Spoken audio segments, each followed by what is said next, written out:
ආයිබෝවන් පුතේ. හරි. ඔන්න අපි අද පරිසරයේ පාඩම පටන් ගන්නයි හදන්නේ. හැමෝම ලෑස්ති නේද? එහෙනම් අපි මේ දවස් ටිකේ ඉගෙන ගත්ත ඒවා මතක් කරගෙනම පාඩමට යමු. අපි ඉගෙන ගත්තා වැස්ස ගැන. වැස්සට කලින් අපේ පරිසරයේ වෙන දේවල්, වැස්සට පස්සේ අපේ පරිසරයේ වෙන දේවල් නේද? වැස්ස වැඩි වුණාම අපිට වෙන කරදර මේ කොහොම අපි ඉගෙන ගත්තා. නේද පුතේ? හුළඟ ගැන, එතකොට ඉර පායලා තියෙන දවසක් ගැනනේ පරිසරයේ තියෙන මේ හැම ලස්සන දෙයක් ගැනම අපි ඉගෙන ගත්තා. මේ දවස්වල කාලගුණෙත් අපේ පාඩමට ගොඩක් උදව් වුණා. එහෙම නේද? හරි. දැන් පුතේ අපි කතා කරමු මේ පරිසරේ. එහෙම නැත්නම් උදේට ඉර පායද්දී, ඉර බැහැගෙන යද්දී, රෑ කාලෙදී වගේම වැස්සට කලිනුයි පස්සේ නේ මේ වගේ වෙලාවට අපේ පරිසරයේ ඉන්න සත්තු මොකද කරන්නේ කියලා. අපි බලමු උදේට ඉර පායන එකේ ඉඳන්ම. ඔන්න උදේට ඉර පායගෙන මේද්දි පුතේ කුරුල්ල මොකද කරන්නේ? ඈතට පියාඹල යනවා කෑම හොයන්න.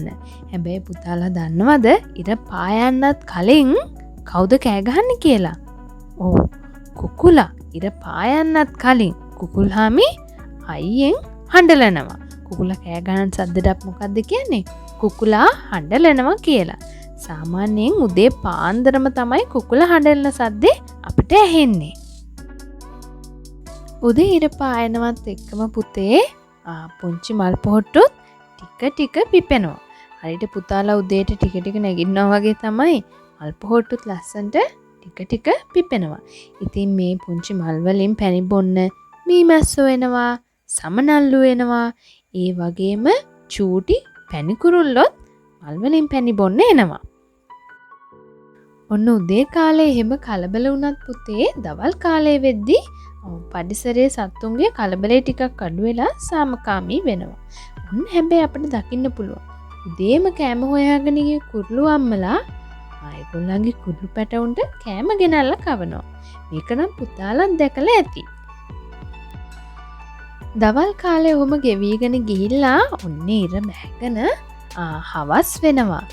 එතකොට පුතාලගේ අම්මලා තාත්තලා වැඩට ගිහිල්ලා ගෙදර එනවා වගේම කුරුළු අම්මලා තාත්තලාත් මොකද කරන්නේ? ආපහු ඒගොල්ලන්ගේ කූඩු වලට, ඒගොල්ලන්ගේ ගෙදරට පියාඹගෙන එනවා පුතේ. පුතාලා දැකලත් ඇති අහස පුරා හැන්දෑවට කුරුල්ලෝ පියාඹගෙන යනවා. කුරුල්ලෝ ගෙදර එනකොට මේ හැන්දෑ අහස ටික ටික රෑවීගෙන එන වෙලාවට ඔන්න තව කට්ටියක් ඇහැරිලා යනවා පියාඹන්න. කවුද? උදේ කාලේ ගස්වල එල්ලිලා නිදන් ඉන්න වවුල්ලු රෑට එනවා අහසේ පියාඹනවා. ඒගොල්ලෝ රෑට තමයි කෑම හොයන්නේ. බකමූණොත් පුතේ රෑ කාලේ හැන්ද කාලේ තමයි අහසේ පියාඹ කෑම හොයන්නේ. එහෙනම් රෑ කාලේ අපිට දකින්න ලැබෙන සත්තු දෙන්නෙක් තමයි වවුලයි බකමූණයි කියන්නේ. හවස් වෙලා අඳුරු වෙද්දි පුතාලා දැකලා ඇති ඔන්න තැනින් තැන බල්බ් පියාඹනවා වගේ චූටි බල්බ් එකක්. මේගොල්ලෝ තමයි කවුද? කනා මැදිරියෝ.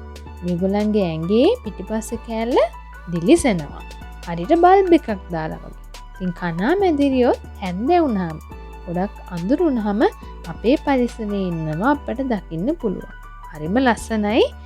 කනා මැදිරියෝ හැන්දෑවේ කළුවරේ ඒගොල්ලන්ගේ එළියත් එක්ක පේන්න ඉන්නකොට.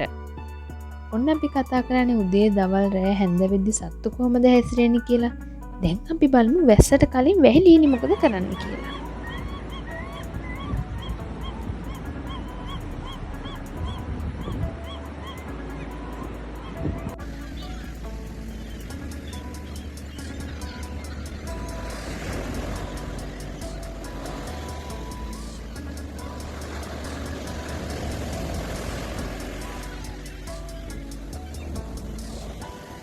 වැස්සට කලින් පුතේ වැස්ස එන බව කියන්නේ වැහිලීනි මේ විදියට අහසේ පියාඹනවා. පුතාලා දැකලා ඇති වැස්සට කලින් මෙරුවොත් ඇවිල්ලා මොකද කරන්නේ? අපේ ගෙදර බල්බ් දාලා තියෙනවා නම් බල්බ් වල ඇවිල්ලා වහලා ඉන්නවා. නේද? ඔන්න එතකොට අම්මලා කියනවා අද නම් වහින්න වගේ හදන්නේ කියලා. එහෙනම් වැස්සට කලින් එන තව සත්තු జాතියක් තමයි කවුද? මෙරුවෝ. දැන් අපි බලමු පුතේ වැස්සට පස්සේ අපේ පරිසරයේ අපිට දකින්න හම්බෙන සත්තු. බැස්සට පස්සේ ගස්කොල ප්‍රාණවත් වෙනවා. එහෙම නේද? බොහොම ලස්සනයි. හුඟක් වෙලාවට වැස්ස ගමන් අපිට කිම්බු කෑ ගහනවහන්න පුළුවන්.